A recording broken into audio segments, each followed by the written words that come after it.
The Little Mermaid. Read the story along with me and find out what happens. You'll know when it's time to turn the page when you hear this sound.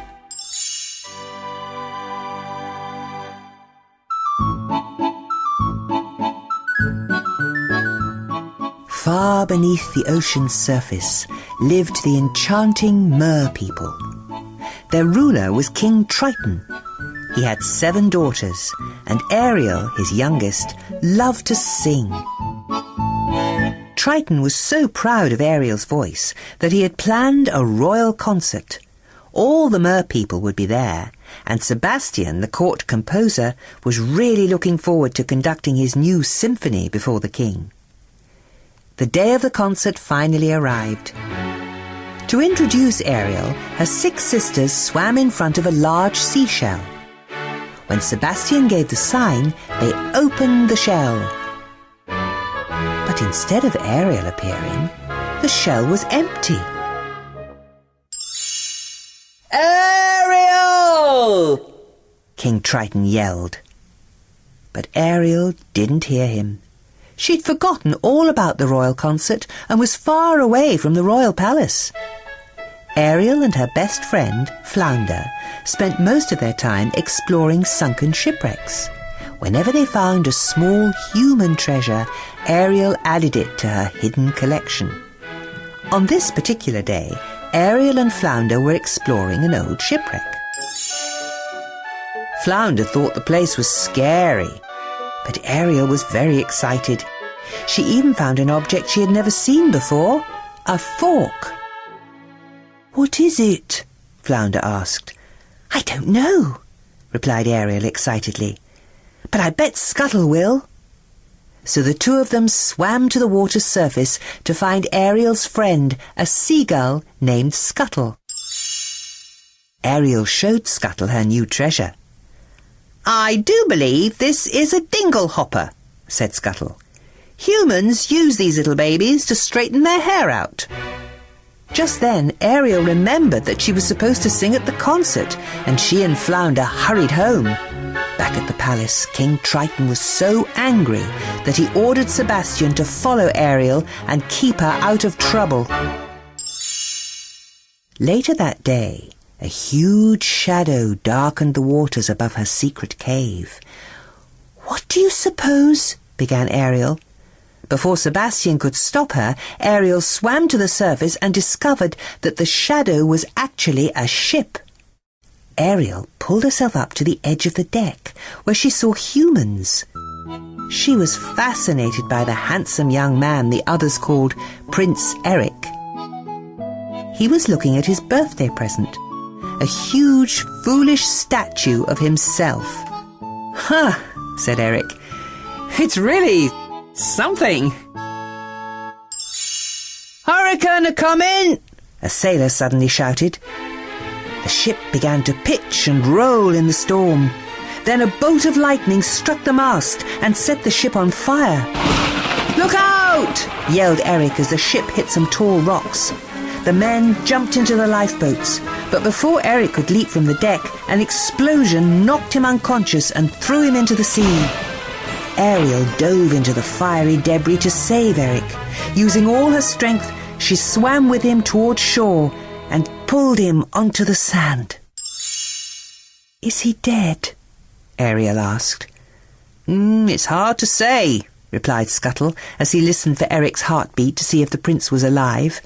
Unfortunately, Scuttle was listening to Eric's foot, but Ariel saw that he was breathing and sang softly to him. When Ariel heard voices approaching, she quickly disappeared into the water. Then Ariel and her friends watched from a large rock. Eric had never seen Ariel, he'd only heard her beautiful voice. But Ariel had fallen in love with him.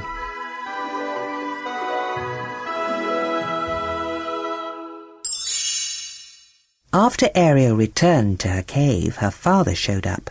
Without meaning to, Sebastian told the king that Ariel was in love with a human. Triton was furious. "Contact between the human world and the mer world is strictly forbidden," he thundered. "Daddy, I love him," Ariel protested. Stunned, Triton raised his trident and shattered all of Ariel's special human treasures. After her father left, Ariel was very unhappy. Then 2 evil eels, Flotsam and Jetsam, slithered out from behind some rocks. "Don't be scared," said Jetsam. "We represent someone who can help, someone who can make all your dreams come true." Before she knew it, Ariel was inside the deep, dark cave of Ursula, the Sea Witch. The Sea Witch offered to help Ariel visit the prince, for a fee. "Now," said Ursula, "here's the deal. I'll make you a potion that will turn you into a human for 3 days. If the prince kisses you before sunset on the 3rd day, you'll remain human permanently. But if he doesn't," Ursula added, "you'll turn back into a mermaid, and you'll belong to me." Like all mean witches, Ursula wanted something in return. "What I want from you is your voice," Ursula exclaimed. Then Ursula recited a magical spell, and a mist rose up, surrounding Ariel.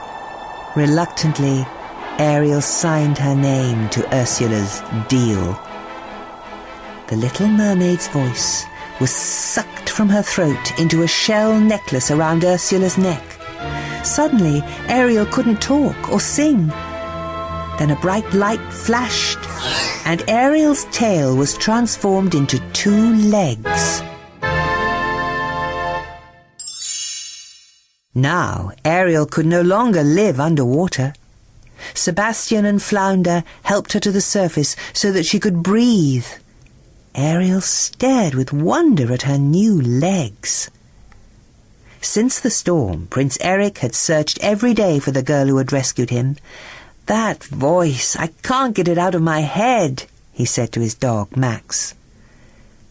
When Eric saw Ariel, he thought he had finally found his rescuer, but because she couldn't speak, he said, "You can't be who I thought you were." Still, Eric invited her for dinner at his castle. That night, Ariel found a dingle hopper next to her plate. Not knowing any better, she started combing her hair with it. The next day, Eric took Ariel on a romantic boat ride in a sparkling lagoon. They had a wonderful time. But just as the prince was about to kiss Ariel, splash! Flotsam and Jetsam tipped over the rowboat. Ursula saw it all through her magic bubble. "Nice work, boys," she said. "That was a close one. Too close." Worried that the prince would kiss Ariel before sunset the next day, Ursula came up with a wicked plan. She turned herself into a beautiful young woman and called herself Vanessa. With Ariel's voice locked inside the shell necklace, Ursula sounded just like Ariel. When Ursula walked near Eric's castle, the prince thought she was his rescuer. She sang with the same beautiful voice of the girl who had pulled him from the sea. The Sea Witch quickly put a spell on Eric, and he decided to marry her right away. Ariel was broken-hearted when she heard the news. But there was nothing Ariel could do. She didn't know that Vanessa was really Ursula in disguise. On the day of the wedding, Ariel, Flounder and Sebastian were near the water's edge when Scuttle arrived. "The prince is marrying the Sea Witch in disguise," announced Scuttle. Ariel and her friends hurried to the ship. In the middle of the wedding, a group of birds attacked the Sea Witch. Then Scuttle snatched away the shell necklace. The necklace fell onto the deck. A golden mist streamed from the broken shell and into Ariel's throat. Overwhelmed with joy, Ariel started to sing, and Eric rushed towards her to kiss her. "You're too late," bragged Ursula, who turned back into her mean self. Ariel tried to run, but she fell because she was a mermaid again. Ursula dragged helpless Ariel back into the sea. Suddenly, King Triton emerged from the depths and confronted the sea witch. "Let her go," he demanded. "Not a chance, Triton," said Ursula. "We made a deal." Ursula showed him the golden scroll signed by Ariel. Without thinking twice, King Triton pointed his glowing trident at the scroll and changed Ariel's name into his own. He was now Ursula's prisoner, and Ariel was free. "At last!" Ursula cried, and grabbed the golden trident. Now she was the ruler of all the seas. Ursula grew to an enormous size. With the trident she stirred the water into a raging whirlpool and even raised a ship from the bottom of the sea. Eric climbed aboard and steered the ship straight towards the sea witch. "Ah!"